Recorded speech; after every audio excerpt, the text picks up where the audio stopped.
नमस्ते। कभी सोचा है कि फ्रिज पर वो छोटा सा मैग्नेट चिपक कैसे जाता है? या फिर एक कंपास को कैसे पता कि उसे हमेशा नॉर्थ की तरफ ही घूमना है? ये सब एक अदृश्य शक्ति का कमाल है। और आज हम इसी शक्ति यानी चुंबकत्व के पीछे के साइंस को समझने वाले हैं। तो सवाल सीधा है, ये चुंबक आखिर काम करते कैसे हैं?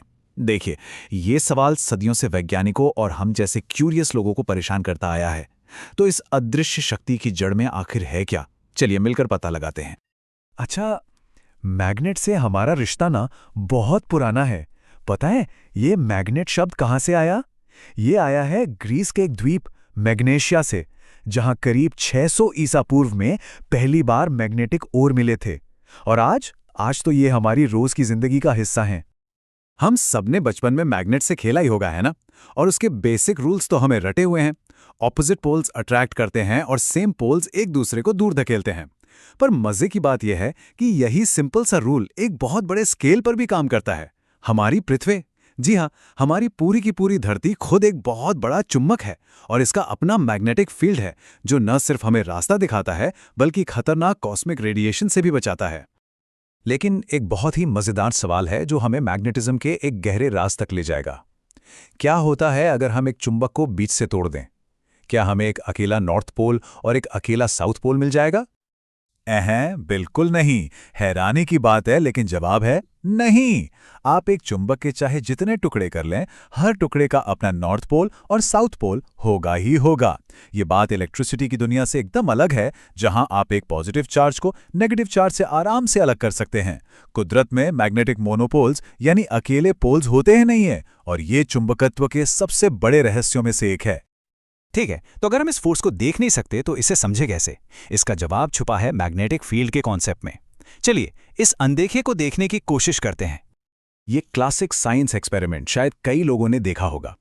जब लोहे का बुरादा एक चुंबक के पास बिखेरा जाता है तो वो ऐसे ही कहीं भी नहीं गिरता। वो खुद को इन खूबसूरत कर्व्स में सजा लेता है। ऐसा क्यों?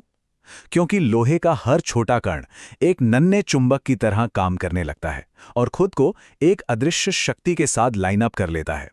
इसी अदृश्य शक्ति को हम मैग्नेटिक फील्ड कहते हैं।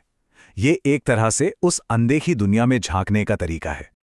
वैज्ञानिक इस पैटर्न को समझने के लिए मैग्नेटिक फील्ड लाइंस का इस्तेमाल करते हैं।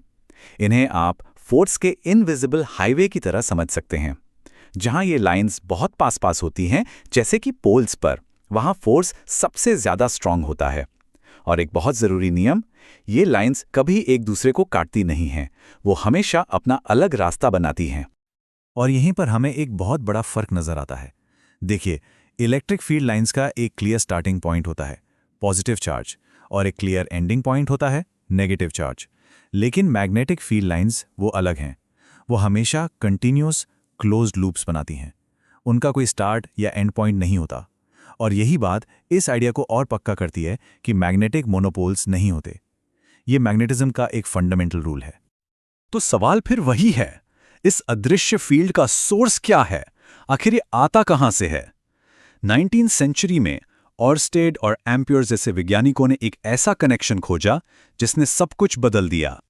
एम्पियर ने एक रिवॉल्यूशनरी आइडिया पेश किया। उन्होंने कहा, क्या हो अगर हर तरह का मैग्नेटिज्म, मतलब एक छोटे से फ्रिज मैग्नेट से लेकर हमारी पृथ्वी के मैग्नेटिक फील्ड तक, सब कुछ सिर्फ चलते हुए इलेक्ट्रिक चार्जेस यानी करंट का नतीजा हो। ये एक माइंड ब्लोइंग आइडिया था जिसने दुनिया को देखने का हमारा नजरिया हमेशा के लिए बदल दिया। और इसका सबूत देखिए, कितना हैरान करने वाला है। एक तरफ है एक नॉर्मल बार मैग्नेट का मैग्नेटिक फील्ड और दूसरी तरफ है एक सोलेनॉइड, जो कि बेसिकली एक तार का कॉइल है जिसमें से करंट बह रहा है। जरा इनके मैग्नेटिक फील्ड पैटर्न्स को देखिए, वो बिल्कुल एक जैसे हैं। ये एक बहुत बड़ा क्लू था कि एम्पेयर अपनी जगह बिल्कुल सही थे। एक मिनट, लेकिन जो मैग्नेट हमारे फ्रिज पर चिपका है उसमें तो कोई तार या बैटरी नहीं है, तो फिर उसमें ये करंट कहां से आ रहा है? इस सवाल का जवाब जानने के लिए हमें और भी गहराई में जाना होगा, एटम के अंदर। इसका जवाब हमारे आसपास मौजूद हर चीज के दिल में छुपा है, हर एक एटम के अंदर। और वो जवाब है एक छोटा सा इल्यूसिव पार्टिकल, जिसे हम इलेक्ट्रॉन कहते हैं। यही है सारे मैग्नेटिज्म की चाबी। देखिए, हर एटम में इलेक्ट्रॉन्स न्यूक्लियस के चारों ओर चक्कर लगाते हैं। ये घूमते हुए इलेक्ट्रॉन्स एक छोटे से करंट लूप की तरह काम करते हैं और अपना खुद का मैग्नेटिक फील्ड बनाते हैं। इतना ही नहीं, इलेक्ट्रॉन्स में एक और कमाल की प्रॉपर्टी होती है जिसे स्पिन कहते हैं। आप इसे ऐसे सोच सकते हैं कि इलेक्ट्रॉन अपनी जगह पर भी घूम रहा है और ये स्पिन भी एक बहुत पावरफुल मैग्नेटिक फील्ड पैदा करता है। अब ज्यादातर मटेरियल्स में ये सारे नन्हे नन्हे एटॉमिक मैग्नेट्स अलग अलग दिशाओं में बिखरे होते हैं, तो उनका असर एक दूसरे को कैंसिल कर देता है। तो अगर हर एटम में छोटे छोटे मैग्नेट्स हैं, तो फिर एक लकड़ी का टुकड़ा मैग्नेटिक क्यों नहीं है, जबकि लोहे का टुकड़ा हो सकता है? इसका जवाब इस बात में है कि अलग अलग मटेरियल्स अपने इन एटॉमिक मैग्नेट्स को अरेंज कैसे करते हैं। जब उन पर कोई बाहरी मैग्नेटिक फील्ड लगता है, तो वो 3 अलग अलग मैग्नेटिक पर्सनैलिटीज दिखाते हैं। मटेरियल्स को हम मोटे तौर पर 3 कैटेगरीज में बांट सकते हैं: डायमैग्नेटिक, पैरामैग्नेटिक और फेरोमैग्नेटिक। वैज्ञानिक इन फर्कों को नापने के लिए मैग्नेटिक ससेप्टिबिलिटी जैसी चीज़ों का इस्तेमाल करते हैं। ये बेसिकली ये बताता है कि कोई मटेरियल कितनी आसानी से मैग्नेटाइज हो सकता है। और जैसा कि यहाँ साफ दिख रहा है, फेरोमैग्नेटिक मटेरियल्स का स्कोर बहुत बहुत ज़्यादा है, और यही वजह है कि वो इतने स्ट्रॉन्ग मैग्नेट्स बन पाते हैं। तो इसे सिंपल शब्दों में कहें तो डायमैग्नेटिक मटेरियल्स मैग्नेटिक फील्ड को हल्का सा रिपेल करते हैं, मतलब धकेलते हैं। पैरामैग्नेटिक मटेरियल्स हल्का सा अट्रैक्ट होते हैं, और फेरोमैग्नेटिक मटेरियल्स जैसे लोहा, वो तो बहुत ही मजबूती से अट्रैक्ट होते हैं। तो फेरोमैग्नेटिक मटेरियल्स में इस जबरदस्त अट्रैक्शन का राज क्या है? वो राज छुपा है एक खास स्ट्रक्चर में, जिसे डोमेन्स कहते हैं। तो सोचिए, एक लोहे की कील को हम चुंबक कैसे बनाते हैं? शुरुआत में उसके अंदर के ये मैग्नेटिक डोमेन्स एक बेतरतीब भीड़ की तरह होते हैं। कोई इधर देख रहा है, कोई उधर, और सब एक दूसरे का असर खत्म कर देते हैं। लेकिन जैसे ही हम एक बाहरी मैग्नेटिक फील्ड लगाते हैं, मान लीजिए उसे एक मजबूत चुंबक से रगड़ते हैं, तो हम इन डोमेन्स को एक लाइन में आने के लिए फोर्स करना शुरू कर देते हैं। जो डोमेन्स पहले से सही दिशा में होते हैं, वो बड़े होने लगते हैं और बाकी घूमकर उनकी सीध में आ जाते हैं, और आखिरकार जब ज्यादातर डोमेन्स एक ही टीम में आ जाते हैं, बूम, वो कील एक मैग्नेट बन जाती है।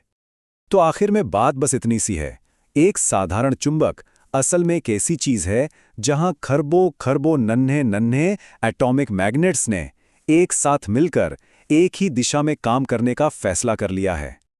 तो मैग्नेटिज्म का भविष्य क्या है? हमने डायामैग्नेटिक मटेरियल्स को देखा जो मैग्नेटिक फील्ड्स को हल्का सा रिपेल करते हैं, पर जरा सोचिए, क्या हो अगर हमारे पास ऐसे मटेरियल्स हों जो मैग्नेटिक फील्ड्स को पूरी तरह से 100% रिपेल कर सकें? इसे कहते हैं परफेक्ट डायामैग्नेटिज्म, और सुपरकंडक्टर्स ठीक यही करते हैं, जिसकी वजह से वो सचमुच हवा में तैर सकते हैं। जरा सोचिए, इससे कौन सी नई टेक्नोलॉजी सामने आ सकती हैं? क्या हम ऐसी मैग्लेव ट्रेन्स बना पाएंगे जिनमें फ्रिक्शन लगभग शून्य हो, या फिर सुपर एफिशिएंट एनर्जी ग्रिड्स, या फिर किसी नए तरह की मेडिकल इमेजिंग? संभावनाएं एंडलेस हैं, और ये सब उस अदृश्य शक्ति को समझने से ही शुरू होता है जिसे हमने आज समझने की कोशिश की है।